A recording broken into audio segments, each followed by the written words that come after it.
और चलिए सीधा रुख करेंगे भोपाल का, जहां भाजपा कार्यकर्ता सम्मेलन हो रहा है। स्वागत की बेला में आप सभी के जोरदार तालियों के साथ हम अपने क्षेत्र नेतृत्व का अभिनंदन कर रहे हैं। सभी जोरदार तालियां बजाएं। आदरणीय श्री शिवराज जी भाई साहब का हम अभिनंदन करते हैं। अब मैं आदरणीय श्री रविंद्र जी भाई साहब से निवेदन करूंगा कि मध्य प्रदेश के जननायक यशस्वी मुख्यमंत्री डॉक्टर मोहन यादव जी भाई साहब का स्वागत करेंगे। आप सबके साथ जोरदार तालियां बजती रहें। माननीय प्रदेश अध्यक्ष श्री हेमंत खंडेलवाल जी भाई साहब के स्वागत के लिए मैं निवेदन करूंगा जिलाध्यक्ष जी से कि माननीय प्रदेश अध्यक्ष जी का स्वागत करेंगे। अब मैं निवेदन करूंगा श्री मुकेश राय जी से कि आए और प्रदेश के महामंत्री श्री गौरव रणदीप जी भाई साहब का स्वागत करेंगे। श्री मुकेश राय जी भाई साहब।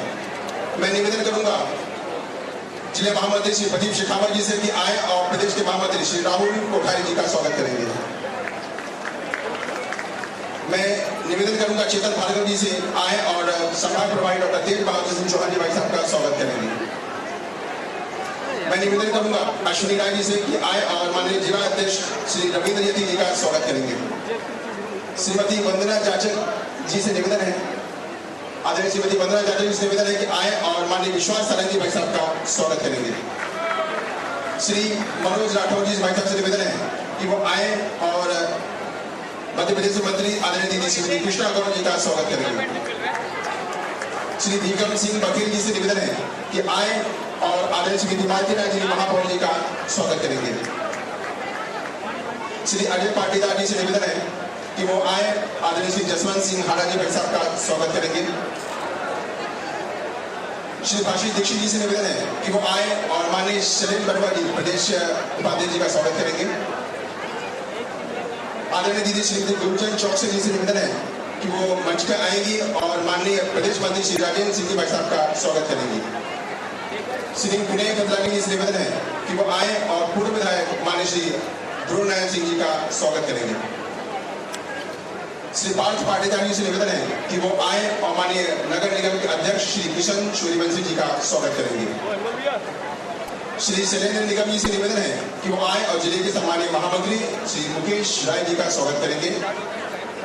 श्री राकेश कुकरेजा जी से निवेदन है कि वो आएंगे और माननीय जिला महामंत्री श्री प्रदीप शेखावत जी का स्वागत करेंगे। श्री विश्वविजय जी से निवेदन है कि वो आए और माननीय जिला महामंत्री चेतन भार्गव जी का स्वागत करेंगे। पक्षों को देखते हैं तो हमको लगता है कि हाँ, हमारे राष्ट्रीय अध्यक्ष और ऐसे कर्तृत्ववान अध्यक्ष जिनके आजादी के लड़ाई और आजादी के लड़ाई के पहले से भी एक तरह से वो भविष्य दृष्टा भी थे। भविष्य में होने वाली कठिनाई को समझ करके उनके प्रति चेतना जागृत करते थे। जीवन भर डॉक्टर मुखर्जी ने जो विषय हाथ में रखा, हर एक जगह उनकी एक छाप दिखाई देती। एक ऐसे व्यक्ति जो पूरे देश के अंदर सबसे कम आयु में कुलपति के रूप में कलकत्ता विश्वविद्यालय के वाइस चांसलर 33 साल की उम्र में बन गए।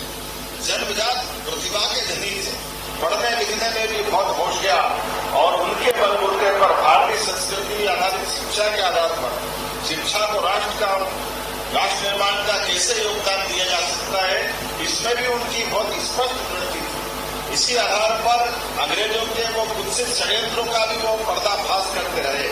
जब भविष्य में भारत कभी कोई कारण से आजाद होता है तो आजाद होने वाले भारत में भी विभाजन की विभीषिका तैयार करने के लिए पाकिस्तान के बनने के पहले बंगाल का विभाजन करने का जो उनका अंग्रेजों का और तत्कालीन व्यवस्था का जो षड्यंत्र था, इसके खिलाफ भी उन्होंने लड़ाई लड़ी।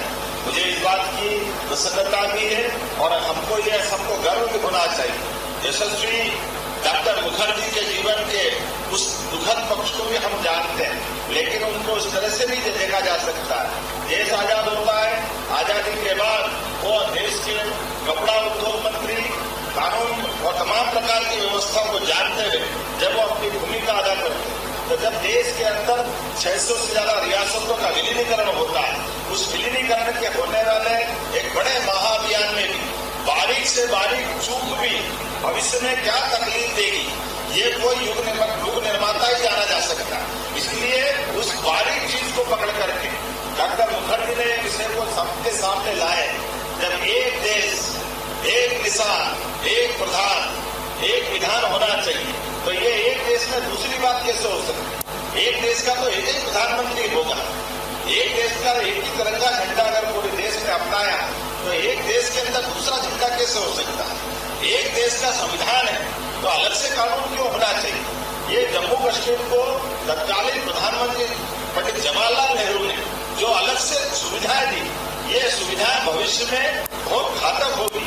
इसलिए धारा 370 से लेकर 35A तक ऐसे सारे विषयों को लेकर डॉक्टर मुखर्जी ने अपनी बात को रखा और केवल रखा नहीं, ये हमको सीखने वाली बात भी।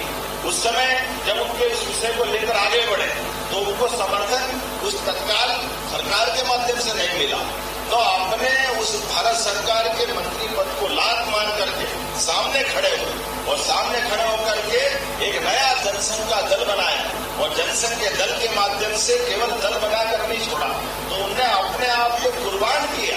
इस आंदोलन के लिए पूरे देश का ध्यान आकर्षित किया और ये तत्कालीन समय में एक अपने सजग राजनीतिक दल को प्रतिपक्षी दल की जो भूमिका की उत्कृष्ट मिसाल उन्होंने पेश की, ये आज भी समसामयिक है। एक ऐसे नेता जिनमें भविष्य में होने वाली और उसी का परिणाम है कि जो धारा 370 लगाई गई, जम्मू कश्मीर में जिस प्रकार के वातावरण का देश ने बाद में कीमत चुकाई, लगभग 40,000 से ज्यादा सैनिक, आम जनता, कश्मीरी पंडित, पूरे देश ने उस दंश को भोगा। केवल देश के कश्मीर में नहीं, बाकी के समय में वहां के आतंकवादियों ने कभी बंबई, कभी दिल्ली, पता नहीं कितने कितने प्रकार से देश भर में ये जो आतंकी घटनाएं हुई, उस सब की जड़ में अगर कोई था तो उसमें वो भाव था जिस गलती के आधार पर कांग्रेस ने धारा 370 लगाने का षड्यंत्र रखा। मुझे इस बात की प्रसन्नता है 12 वर्ष यशस्वी प्रधानमंत्री नरेंद्र मोदी जी के हो रहे हैं। जोरदार अभिनंदन यशस्वी प्रधानमंत्री नरेंद्र मोदी जी के लिए करें। नरेंद्र मोदी जी की दो भूमिका बहुत महत्व की। एक भूमिका जो हम सब जानते हैं, जनसंघ के समय से हमारा ये विचार था कि धारा 370 किसी दृष्टि से देश के हित में नहीं और ये इसका समाधान है, इसका समापन। और उससे बड़ी बात कि देश के अंदर जन जागरण को लेकर के उसी का परिणाम, जैसे मैंने कहा कि धारा 370 का परिणाम रहा कि वो कश्मीर जो ऋषि कश्यप ने स्वर्ग से सुंदर बना करके एक तरह से दुनिया के सामने मोर मुकुट के रूप में भारत माता के आधार पर हम दुनिया में जानते थे, लेकिन कश्मीर के अंदर के हालात ऐसे बिगड़ गए।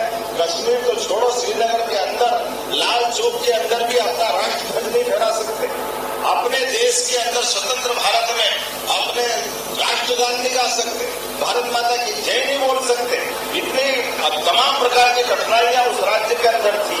उसी बात को लेकर के डॉक्टर मुरली मनोहर जोशी राष्ट्रीय अध्यक्ष भारतीय जनता पार्टी की यात्रा प्रारंभ होती है और यात्रा के पूरे संयोजक के नाते से बड़ी भूमिका तत्कालीन हमारे आज के नेता प्रधानमंत्री उस समय के संगठन करता और वो यात्रा निकलती है और यात्रा के भरोसे पूरा देश इस बात को जानता है कि आज कश्मीर के हालात क्या है। और मुझे इस बात की प्रसन्नता है जो हमारी पार्टी की विशेषता जो हम कहते हैं वो करके दिखाते हैं। उसी का परिणाम रहा कि कश्मीर के अंदर की वो कठिनाई को जिसको डॉक्टर मुखर्जी ने अपने बलिदान से अभिशिक्षित करते हुए जनता के सामने लाए। हमारे तत्कालीन आज के प्रधानमंत्री और उस समय के संगठनकर्ता ने एक बड़े अभियान के माध्यम से लाल चौक में तिरंगा फहरा करके अपनी प्रतिबद्धता दिखाई और कांग्रेस के लंबे उस प्रकार के दबाव को जब हमको सरकार मिली तो सरकार के भरोसे से हम